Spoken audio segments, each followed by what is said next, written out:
Welcome to Big Blend Radio's Jefferson Highway Show. This historic highway was formed in 1915 by the Jefferson Highway Association. It runs from Winnipeg, Canada, all the way to New Orleans, Louisiana. Let's go! Welcome, everyone. Excited today. We always get excited when it's the Jefferson Highway. It is an obsession for us here at Big Blend Radio. And as you know, our main Jefferson Highway show with the Jefferson Highway Association is every fourth Thursday. And co-host is Roger Bell, the president of the Jefferson Highway Association.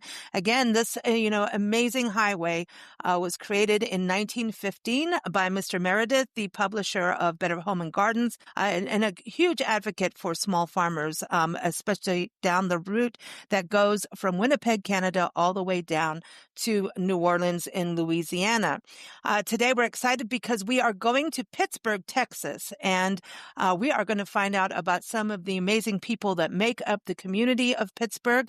We have Mayor David Abernathy joining us, and you can go to the website pittsburghtx.gov. So welcome, Mayor. How are you? I'm doing well. Thank you for having me. Excited to have you on the show. We're going to talk, I think we've got sausage. We're going to talk race cars, and we're going to talk football. This is a good show. I'm super excited. And Roger, I think this is a show you've been wanting to put together for a while. Yes, I'm fascinated. Of course, I have different passions, a few other different passions besides Jefferson Highway. One of them is Mustangs and Fords.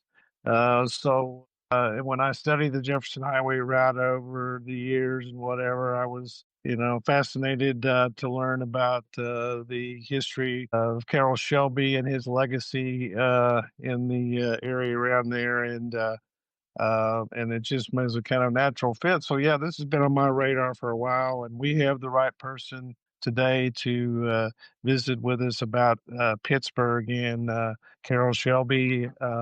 He knew Carroll Shelby a bit, and his dad was mayor there for a long, long time, and he's now the mayor, I think, his second term. So excited to be part of this program today. Oh, this is going to be super fun. Mayor Abernathy, can you give us an overview of Carroll Shelby? I know there was a movie that came out back in 2019 that did share his story. He was not only a driver, but he was also a designer for cars, right? That's exactly right. And there's just some fascinating stories about him. He won the Le Mans 24 Hours of Le Mans, which is today still listed as one of the premier races in the world that's ever occurred. And he did that while he was taking nitroglycerin tablets because he'd had a heart problem since he was a youth. And when that occurred, that kind of put him in a position there of getting more into design instead of racing just for his health. And kind of, as they say, the rest is kind of history. The Ford Mustang had been developed, but Lee Iacocca Ford Motor Company wanted it to turn. They wanted to also offer a high-performance Mustang, and that's what evolved into the Shelby Cobra. And we're very fortunate. Carroll, in his legacy, Carroll was born and raised just a few miles outside of Pittsburgh. When he started in his retired life, I guess, he was still well in his prime of his life. He bought some properties here in Camp County, where Pittsburgh's located, and he just kind of made this a second home, and had a home on one of the places here. And so he met with our local community college and started an automotive technology program that bears his name, the Carroll Shelby Automotive Technology. And with that, he offers scholarships through his foundation to anyone who wants to attend that, become an automotive mechanic or in anything in automotive technology for that matter, and gives them an opportunity at the community college. So with that, he wanted an image of that program. So he actually found and purchased a 1968 Shelby GT 350 car and had it delivered to the school. And he met with the students and the staff out there and says, all right, I want this car to be the image of this program. and he told him exactly how he wanted to shape the body. It was a used vehicle. To get it back up to look like new, what the paint job was supposed to look like, the striping, the lettering, everything. So we have that car in our museum as a permanent loan from the community college. And it's nicknamed, I think very appropriately, as the last Shelby, because it's the last vehicle that Carroll actually purchased before his passing away. Wow. And everyone, this is the Northeast Texas Rural Heritage Center and Museum. Just to think about this for the community to watch all of, his legacy in action. And what is the size of Pittsburgh for people to kind of get an idea of the community? How many people, what the makeup, like, what does it look like kind of thing for those who have not been there to kind of understand what it's like to be part of the community and watch this, race car designer great. Just, really change the world in race car driving. He really did. Has accolades all over the world. He is in. I did a proclamation for him posthumously. Gave it to his grandson on what would have been Carroll's 100th birthday a couple of years ago. And I started doing research on that, and I had to just limit it because I would have run out of room on the proclamation of all the places that have given him accolades to put them in their Hall of Fame. Literally all over the world, he's renowned for his driving and for more so probably for his designing abilities. And it's really striking how appreciated he is even today around the world for his expertise. And he literally got his start here writing, and you can look at his story. One of them is called Shelby American. That's just a documentary about him. And it just goes into how he, as a small child, just liked to go fast. And his father was a postal carrier, and in that small community where he was born and raised. And his father apparently would open his car up a little bit, and while Carroll was in there riding, and he would always want his father to go faster and faster. And then he had a fascination with airplanes as well, and so Carroll became a pilot. There's also a huge backstory on that as well. He was in college in 1941, and he dropped out because he wanted to become a pilot. And so he knew that there was a pilot program with what at that time was the U.S. Army Air Corps before it turned into the U.S. Air Force. And so he literally moved to San Antonio, where the Air Force base was, Randolph, where they were doing pilot training. And when he got there, unfortunately, they told him that he could not become a pilot because he wasn't a college graduate. So he dropped out of college to do that, and then found out he couldn't enter the program. Well, that was on the cusp of World War II. It was just before the bombing of Pearl Harbor. So the U.S. Congress realized that if they were on the verge of going to war, and things brewing in Europe as well as in the Pacific. And so they opened this up for sergeants, and they called them technical sergeants, to become pilots in addition to the college graduates, because they knew they didn't have nearly enough pilots. So Carroll was able to get into that program, and actually went in at the same time as world famous test pilot Chuck Yeager. Wow. Wow. So for the community, this is just this is huge. This is huge. How many people live in Pittsburgh? We're about 5,000 population. I'm sorry, I skirted around. Oh, no, but I'm just trying to. Yeah, we started, Pittsburgh started as a community in about 1855. And still had quite a few quite a bit of migration here in 1856 through 1858. Actually, churches were begun here and schools because of the population increase. And today we have roughly 5,000 people in our community, and growing. And we're a home rule charter city, so to reach that milestone as home rule charter, where you can make your own governance, you have to have a minimum of 5,000 population. Some of our utility records show that we're probably closer to 6,000, but official census, which unfortunately was taken in the COVID years, shows that we're a little less than that. And we tried to protest that number, but it is what it is. So right around 5,000. But that's amazing to have a community, of 5,000. And here's Carroll Shelby going, let me, make these world records. And so it puts Pittsburgh into on the global map, with what he has done. And you've also got some incredible other, people that have come from your area, like Barbara Smith Conrad, the opera singer, Mildred Faye Jefferson, the first Black woman to graduate from Harvard Medical School. I'm looking at all these something is going on with you in football. You've got music, Co Wetzel. Before we get even to football, which leads to sausage, like that's exciting here on Big Blend Radio. We have to get to sausage. Roger, I just think it's super cool when we have actual automobile history on the Jefferson Highway, like incredible automobile history like this. Again, I love this part of the history. I was it really fascinated me to say, well, my gosh, Shelby's on history's on the route. And Carroll Shelby I think he was born, if I remember right, 22, 23. That would have been during the heyday of the Jefferson Highway. So his family, would have been would have been knowledgeable about that and its routing.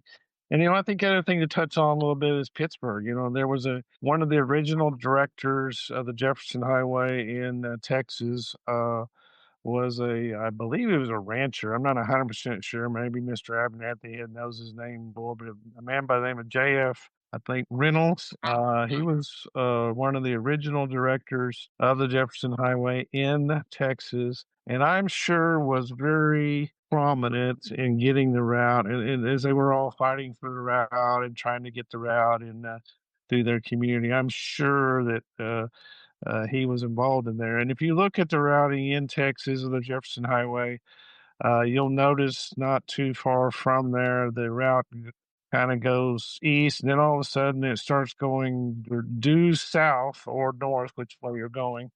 And it goes through Pittsburgh. So my guess is he had something to do with that. And so there's a really interesting history touch with that as the route goes through Pittsburgh. So on Carroll Shelby, I mean, this is just one of the great iconic figures that we find on the route. And we as we look at these, we talk about the route on these shows about how much an Americana route it is. And this is a great Americana figure. Really a perfect example of that. When you think about the racing he did over in Europe and all the things, the Ford versus Ferrari and all that. What a great American figure we have in him, and we can celebrate him as you drive the highway. Well, I think you also hit on something there. It's ironic that the route, the Jefferson Highway route, went from Pittsburgh to Jefferson.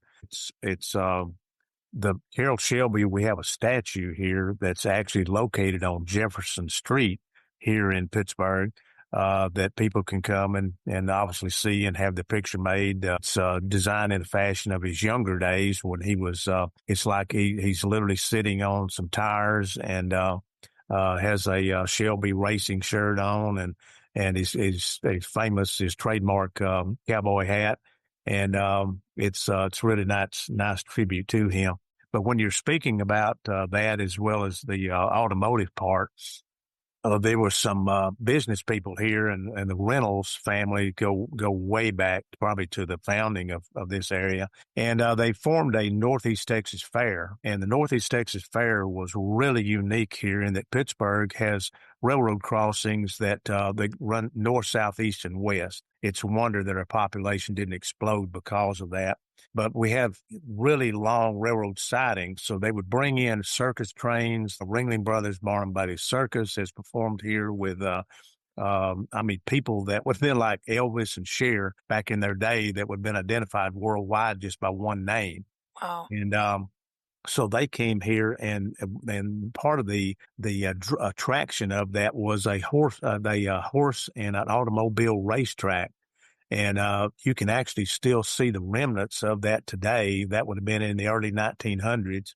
And so you can go and literally stand on where that piece of property. There's some grandstands still there. It's been turned into a high school baseball park, some of the grandstands there. But the grandstand location is exactly where it would have been when car races were done then. In fact, were really instrumental. It drew crowds from all over Northeast Texas, and each one of them would have each county would have their own day there at the fair. And one of the spectacles in 1911 was in November 1911, there was a parachutist that was going to jump out of a hot air balloon. So the wind was so strong that day, the hot air balloon operator says, we just can't do it. The wind's too great. So there was an airplane there that was also in the Barnstormer days on display. So the parachutist approached the pilot. Would he take him up and let him jump out of his airplane? Well, it was unheard of. So he jumped out of that airplane that day, and that was the first ever anywhere on Earth parachute jump made out of an airplane. The military had not even done it at that time. Wow. Wow. So here's a population of 5,000. This is the community, and here is some global firsts. Like, serious. This is incredible, you know? Well, we got into the Ezekiel airship, Yes. which is, I've always wanted to go see that. Every time I've gone on the route, I've not been able to get that done, but I will someday. But you can, Mr. Abernathy, you might tell us a little bit about that story because it's another first in many ways. It is. There was a Baptist minister here who also was a pretty elaborate machinist and fabricator. Holds several patents, including patents on this airship. It's touted as an airplane, but it's probably more like the first helicopter the way it's designed. But it was flown here a year before the Wright brothers' famous flight. The only problem was there was no real documentation here, no film crews. I think it was a whim. But we have reports, newspaper reports, and photographs of that airship taken back in 1902 by a photographer and photojournalist from a St. Louis, Missouri newspaper. And so it's documented in that regard. The building is no longer here where it was built, but we do have work orders where the work crews, it literally says on the work orders, we did so many hours working on the airship. And so we have a replica of that mounted at a countered view or angle of that flying. And we've got an entire room at our museum devoted, and then the room was specially built just to house that replica. Really remarkable feat. Just making the replica itself was a feat. There were no blueprints. The only thing that they had to go by, and the Optimist Club here at that time took it on as a club project, and they built that entire replica just based off of one photograph, and then from all the scale models that one of the designers built, and they went off of that to make that. So we have that. We have people all over the world that come in to see that airship. Yeah. Wow. Yeah, that's another thing. You've got to stop on the route and see. I mean, this is a community. As we of our travelers travel the route, you got to stop in Pittsburgh and see this and see the Carroll Shelby legacy. There's also we hadn't touched on that, but Carroll Shelby's also buried not very far from there. Yes, just literally in the same little community where he grew up, was born and raised. It's called Leesburg, and he's buried there. And one unique thing on his tombstone, all the things he did in racing and designing and whatnot. One of the things on his tombstone was that he was a technical sergeant in World War II. So he was really proud of his aviation career. And fortunately and unfortunately, with his heart condition that he carried with him all his life, he was not able to fly in combat, but he flew as an instructor pilot and test pilot. That's kind of, it seems kind of odd when you think about it, of being a instructor pilot and test pilot. because you have a heart problem. But anyway, that's the way it worked out. He was really, really proud of his military service. And he had a medical history that was quite amazing, really. We talked about him not being able to race more, and because of his heart condition in the 50s. But he had a heart. When did he have a heart transplant? And Yes, yes. He actually was just a walking miracle. I would talk to him some, and I knew he was on waiting list for some of these, and he was just really down to earth. I was just really, really fortunate to have had opportunities to sit down, and visit with him, have meals with him, and he was just you'd never know that he was a multimillionaire, internationally famous person. You're liable to just see him at the store in overalls and a baseball cap. Most of the people in the store had no clue who he was, but he was just a really, really neat individual, and really accomplished so much in his lifetime. We have also here just local startup. There was two sisters that started a formal evening wear company, just literally out of the upstairs part of one of our buildings here. From our downtown area dates back to the 1880s, 1890s, early 1900s. And they had a little room in one of those, and they were pretty talented artists. So they started designing these and literally sewing these dresses together. And their name was Bennett. And they thought it would sound a little bit better if they dropped one of the N's out of their names. And their father's name was Michael. So they named it after their father, but with the N dropped out, Mike Bennett became Mike Benet. And they rivaled. They sold to Neiman Marcus. They sold evening wear. They even ended up having a display showroom in New York City. They sold these formal wear gowns all over the world. And one of their clients was the Lawrence Welk Show. They sold gowns to the Lawrence Welk Show. Oh my gosh. Oh my gosh. So you're this is incredible. Absolutely incredible. Who comes from Pittsburgh, Texas. I want to get into the football history because it looks like you have a lot of football players that come from Pittsburgh. And I know it also leads to sausage, which we want to talk about. But also, is this true that at one point Pittsburgh changed its name for a short time because of a Super Bowl? Yes, we had it. Pilgrim's Pride Corporation, who actually started here as well. And in their own lifetime, there were two brothers, Aubrey and Bo Pilgrim. And they started a poultry company literally from when they were children, selling eggs door to door. And they built it into a Fortune 500 company in Bo's own lifetime. His name was Lonnie Abe. He always went by Bo. And his brother Aubrey, unfortunately, passed away years earlier from a heart attack. But they formed this company and made it into what it turned into, the number one poultry producer in the world, in the United States. Had 40,000 employees operating in multiple states. So when the Cowboys were playing the Pittsburgh Steelers, the Dallas Cowboys playing Pittsburgh Steelers, someone somewhere, probably over an adult beverage, thought it'd be really neat to take Pittsburgh, Texas, and do something with that as a rival to Pittsburgh Steelers. Pittsburgh, that's spelled incorrectly with an H on the end in Pennsylvania. And so the name was changed from Pittsburgh, Texas to Cowboys, Texas for that. And then there was some things like some poultry products as well as some Pittsburg Hot Links that we'll get into in just a little bit that were part of the bet with some of the city administration in Pittsburgh, Pennsylvania. So anyway, there was a little rivalry there. So we have some photographs, obviously, of the name change on our city entrance signage there coming into the city that changed from Pittsburgh and the population to Cowboys for a short period of time. And another thing that's now internationally known came from a person from Pittsburgh, and his name was Homer Jones. And Homer Jones was born and raised right here in Pittsburgh.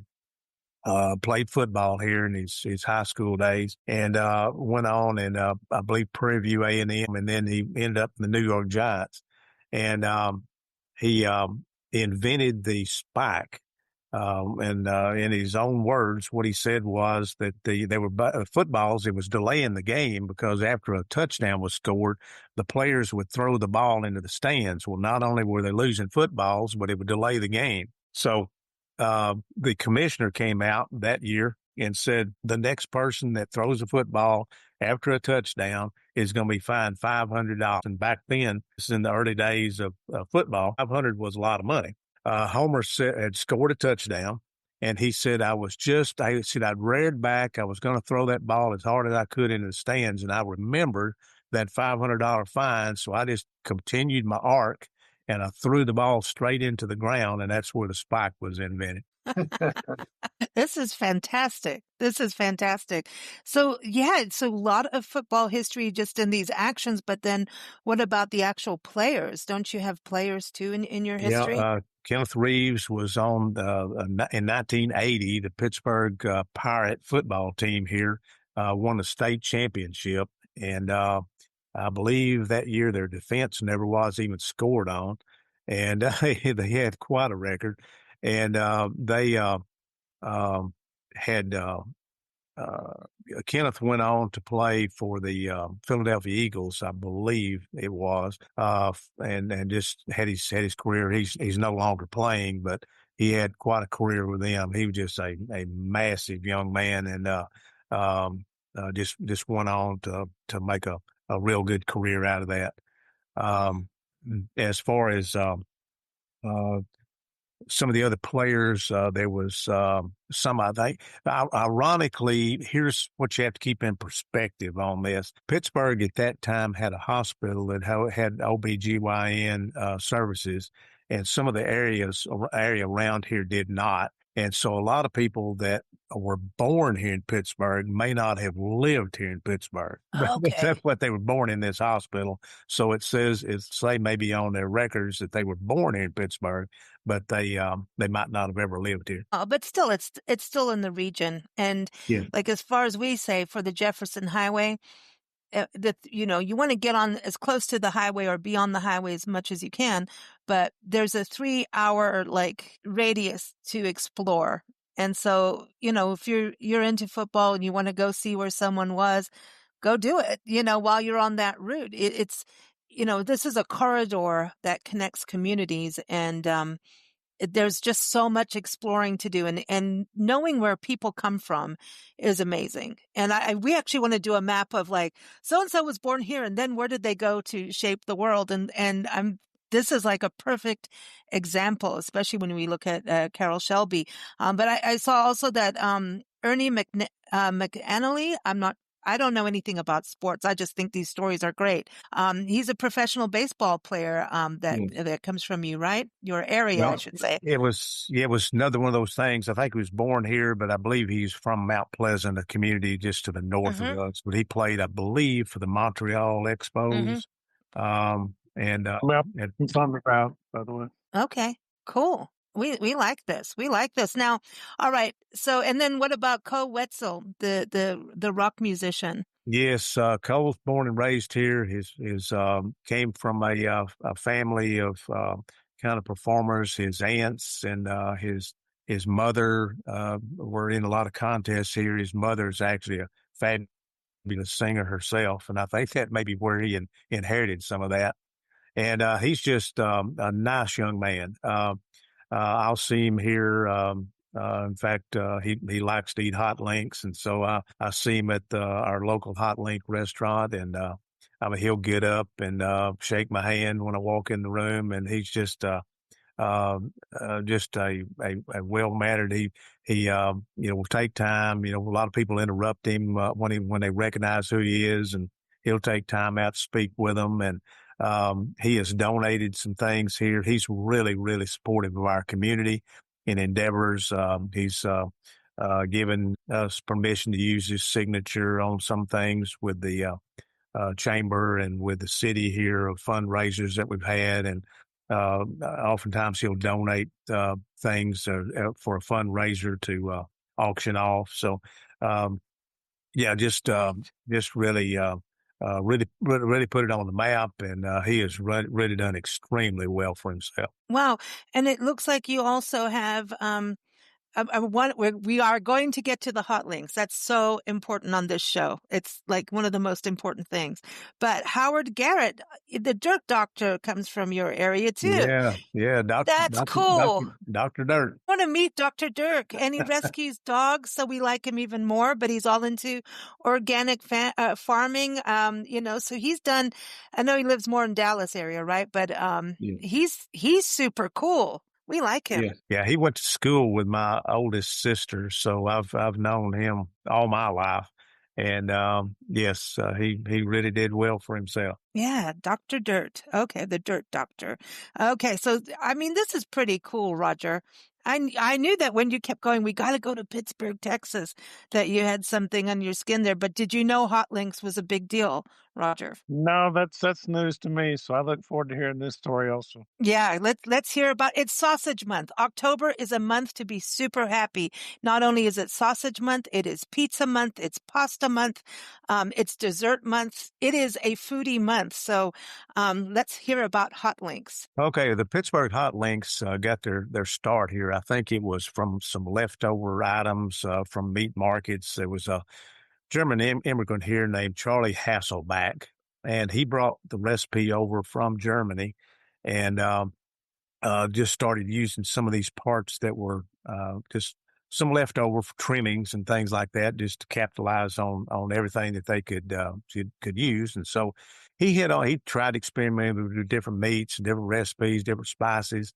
And over the years, some of these that just clicked have been kept pretty close to vest with the people that have purchased these restaurants and tried to add their own flavor. Some have had chicken, some of them pork, some of them beef products, and so they've done some experimenting with them. But the one that is really has held its ground. It's made by Pittsburg Hot Link Packers, and they're located right here in Pittsburgh. Make them right here, and there's a restaurant that's also owned by another family member of the Warwick family. And ironically, I just talked 2 nights ago with the owner of the sausage or the Hot Link manufacturing facility.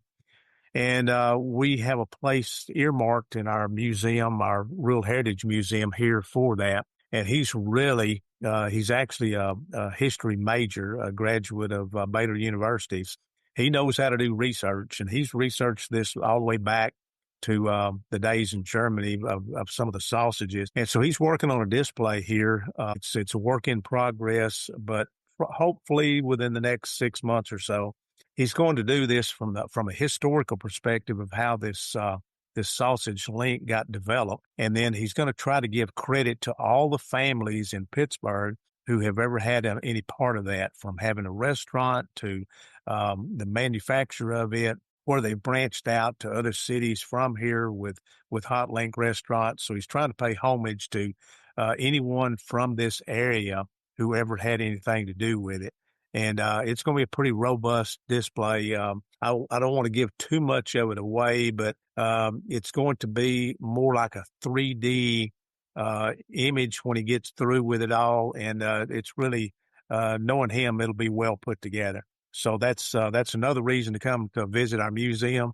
We always try to have something different going on. We have a room dedicated where we can change things out periodically.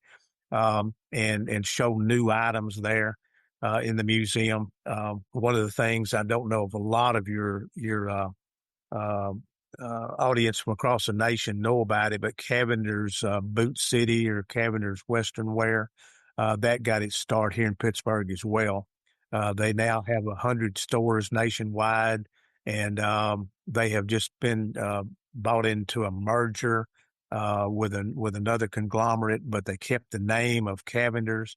But it was started literally by James Cavender selling Justin boots out of the trunk of his car, and built a multi-million dollar, probably close to $1 billion organization in his own lifetime. Wow. When you think about all the cultural things here, it's just amazing to think, this is on the route and this is in this community in East Texas. And Lisa, we talk about the food trail up through there, and you can go to Natchitoches and have your meat pies or wherever. But I guess we need to add this as one of our stops to along that food trail. Well, Another Absolutely. another thing along that line, we're known for peaches as well. We have a Peach Queen festival here. It's part of our Pioneer Days program. We have two events here that are pretty large events. One of them's called Pioneer Days, but we also incorporate the peach industry in there. Have a lot of orchards here. One place is just a must see is one place just south of town draws people from all over Northeast Texas during peach season, but they have all the produce that's grown in this area, and then also they have specialty ice creams, peach ice cream, obviously homemade ice cream. Oh, People just pack that place during the season. are you kidding me? You're going to say you have peach ice cream from fresh peaches grown right there, and you have hot links. Yes. This is cruelty right now. Are you kidding me? You know what? But this is so exciting, and I just want to know what's in your water. Because I think you need a brewery now, so we can all like sample the water. Because I mean, when you think about this, it seems like the people from Pittsburgh are incredibly ambitious, whether it's being, sports, whether it's like they're going to do what they want to do and they're going to do it well and be successful. It just seems like you've got a very ambitious spirit in Pittsburgh. What do you think? Why? Like, what's going on that we don't know about? Well, I think a lot of people just like this part of the country. It's pretty temperate climate. There's now more and more things to do. We have, for example, on the peach industry, that's now this one place, the venue I was telling you about, mentioning about the ice cream. They're in their third generation there. So they've just kept it as a family business for all this time and probably will continue to do so. It's a tough business. There's some years with late freezes or frost that you may lose part of your crop. So they try to make up for it when they do have good years. But I think it's just home. I think it's really neat, especially with our community college here. The way the local governance is, we try to really take care of everybody. I think our people are our richest asset here, but there's just a lot of things to see and do. As a city here, and then with our county, we're always looking at enticing new industry and businesses to move here so that people that do live here can stay in this area and work in this area. And we go after that aggressively. We have a summit every other year to try to draw in any interested businesses in this area. Water is one of the things that we can tout. A lot of these new industries, whether it's AI generated or whatever, takes a lot of water. And whether the poultry industry takes a lot of water. So we have a lot of water in our area. Wow. We have deep wells as well as two lakes that we can draw water from. And with the intake structures there, one of my goals when I became mayor was to improve our infrastructure here. So we're working on increasing our water capacities and putting electrical generators on every infrastructure we have in our city. So we're finishing up our last round of grants with that. And when we get those installed, we'll have backup power on virtually all of our infrastructure, everything from our key buildings, water wells, water treatment facility, wastewater. We should be able to keep running even if we lose power for an extended period of time. That's fantastic. My father was mayor also, correct? Yes, my father was mayor here. It's ironic, really, how that worked out. He started out on city council for 5 years. The mayor decided to retire and asked him if he would fill his unexpired term, and he did. And then he ran for office and served for 52 years in office. When I came along, I had been on the city council for 5 years as well. And the mayor here wanted to resign and go into county government and asked me about filling an unexpired term. So I did. And then I ran in the next general election and was elected, and I'm starting my third term. So I thought it's pretty ironic that both of us having served 5 years on the council, both of us filled an expired term, and both of us had to run for office right after we served an unexpired term. So anyway, I grew up in a mayor's home, so I knew exactly what I was getting into. But I've really enjoyed my time here. We've got an outstanding staff here with the city, outstanding city council, outstanding committees that serve everything from our historic Main Street to our U.S. Highway 271 committee. We just really work hand in hand with the Chamber of Commerce. Just really, it's just a neat organization to be part of, and I'm very proud to be part of it. Contribute. I love when highway stuff there. For we really we need to visit with you more about our signage program and getting you involved with our group that's forming in Texas. So Absolutely.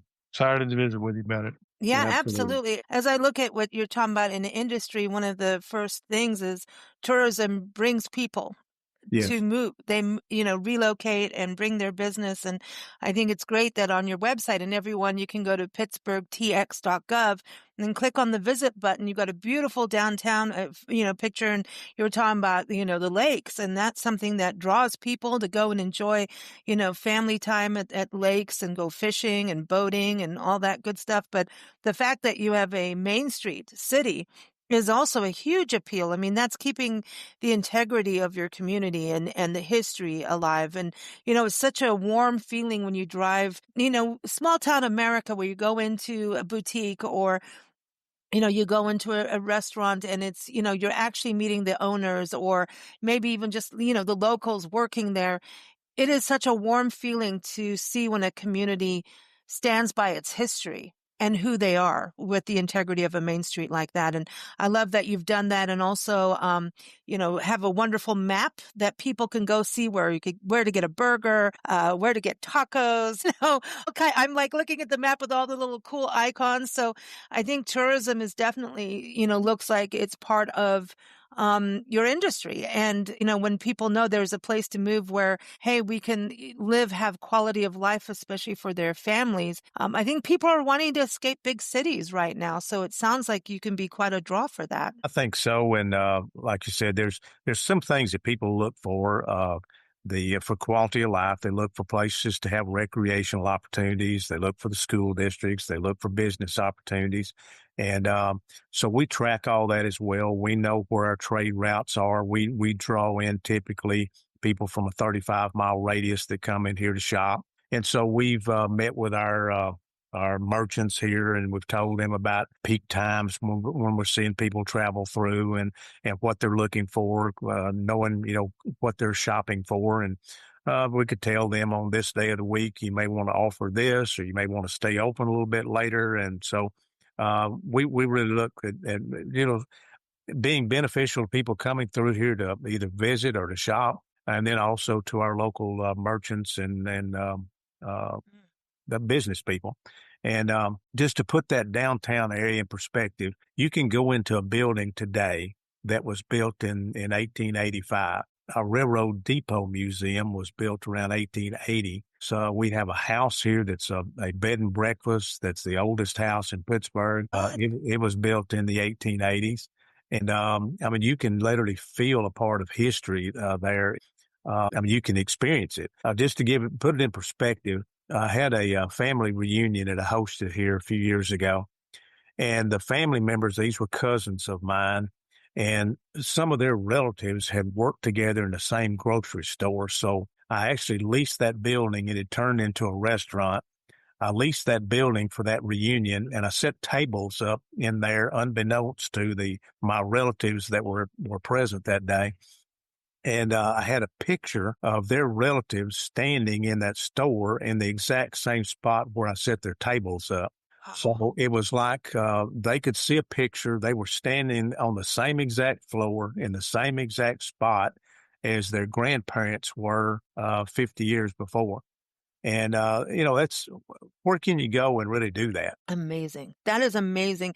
Roger, I want to touch on this, Edwin Meredith, who brought this idea of the Jefferson Highway together starting in 1915. When you think about, he got 300 people together from the corridor of what is now the Jefferson Highway together in New Orleans in November. Right? We're getting up to that anniversary of November 1915 to create this corridor. He was such an advocate of small business and small farms. I feel like everything you've talked about today about Pittsburgh, Texas, Mayor Abernathy is exactly, Roger, what Edwin Meredith was envisioning with this highway, and how tourism can help boost all of this, all of these smaller communities that are working towards a better quality of life. Wouldn't you say, Roger, that this is a fantastic example of that? It is. It's a great example of it. And from our previous podcast, we've touched on so many different communities up and down the route, and their stories are just part of it. And when we talk about this route, this is an Americana highway from the north to the south, and there's so many different great stories in communities that take pride. And we're all about bringing our travelers, our tourists. They're going to spend some time and look at these mom and pop businesses, and this is such a great example of that. And we really look forward to increasing our interest in Texas. We have a lot of momentum right now in Texas. I believe last week, there was a meeting in Texas of several groups or communities to start working together as we expand the route. And hopefully that will move toward a Texas chapter, is what we're hoping. We already have the Oklahoma chapter now established and so on, and we're continuing to grow that. But we're kind of growing like the original Jefferson Highway. It was community, building these uh, connections from different people. And hopefully, after this podcast, we can move forward and talk further with Mayor Abernathy and his folks in Pittsburgh, because this is a great example of a Jefferson Highway community. That's right. Mayor Abernathy, consider yourself lassoed into this, or lassoed, however you want to say it. You've got on the podcast, and now you're in Roger's hands now, because he's gonna be not like, I know Roger, when he's gonna start calling and emailing you. I want to say, Nancy and I, just a week and a half ago, we were in Greenville, Texas, visiting there with the city, and Stacy Foley took us all around, and we drove the actual highway with some very fun detours that we could have got shot, actually, on some dirt roads. And I'm like, but you're in a city car. We can do this. She goes, no, you don't understand. You could get shot. And I'm like, yeah, but no, you turn around. But we went to Bonham, Texas. We really were trying to trace the route, and it's really important. And they were talking about the meeting that Roger was talking about. Denison is part of it, and to everyone connect, and create this chapter that Roger's talking about. And it's important to do that so that the signage can happen. And that's the one thing, everything we heard was getting the signage is so crucial. And as a traveler, and my mom and I, Nancy and I, travel full time, and we do travel the route, the Jefferson Highway.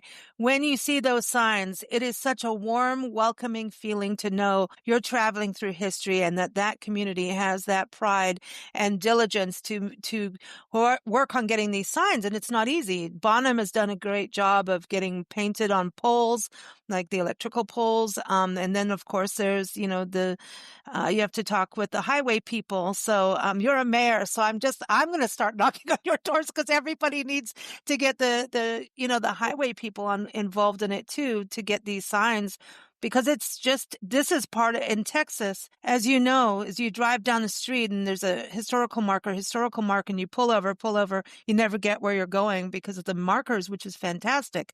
But really, this is part of Texas's legacy and history. So the more everyone gets together on this, it's going to affect tourism in a popular and economical way, which will make it popular. And, all the antique shops and restaurants and small, businesses in downtown, Pittsburgh's going to really benefit from this. I mean, that is the whole thing. I heard about the bed and breakfast. As you know, we also have established a historic lodging association, and I think we have about 14 members now. So we're continuing to look of the trail of people traveling this route for the historic lodging and have that availability. So it's I'm excited. This has been a real fun recording here today, and I know Thank you. I'm gonna make the extra effort to spend some time in Pittsburgh, Texas, as I make my travels over the next year or so. Yeah, absolutely. We're going to come see you. We're going to be traveling from Lubbock, Texas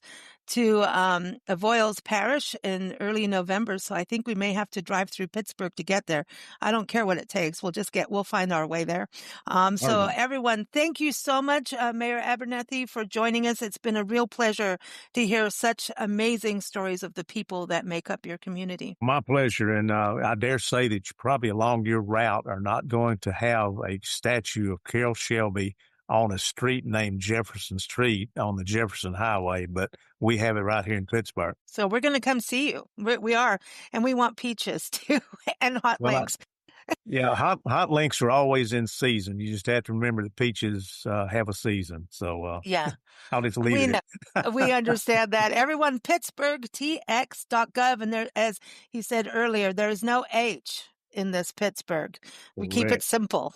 All right. Yeah, Everyone, also go to Jefferson Highway. If you go to jeffersonhighway.org, that is about the association. To become a member, it's very, it is very cost effective to join. And if you are a historic lodging, be part of that. And all members of the Jefferson Highway Association, if you are a business, you get a free listing in our upcoming Jefferson Highway travel guide. So please become a member. Thank you all so much, everyone. Happy travels. Thank you, Lisa. Thank you. Thank you for joining us here on the Big Blend Radio Jefferson Highway Show. The show airs every fourth Thursday, and we encourage you to go to jeffersonhighway.org to learn more about the Jefferson Highway Association or even become a member. You can also dig into the history of the highway and share travel notes with friends at the Jefferson Highway Association Facebook group. Follow our shows at bigblendradio.com. Happy travels.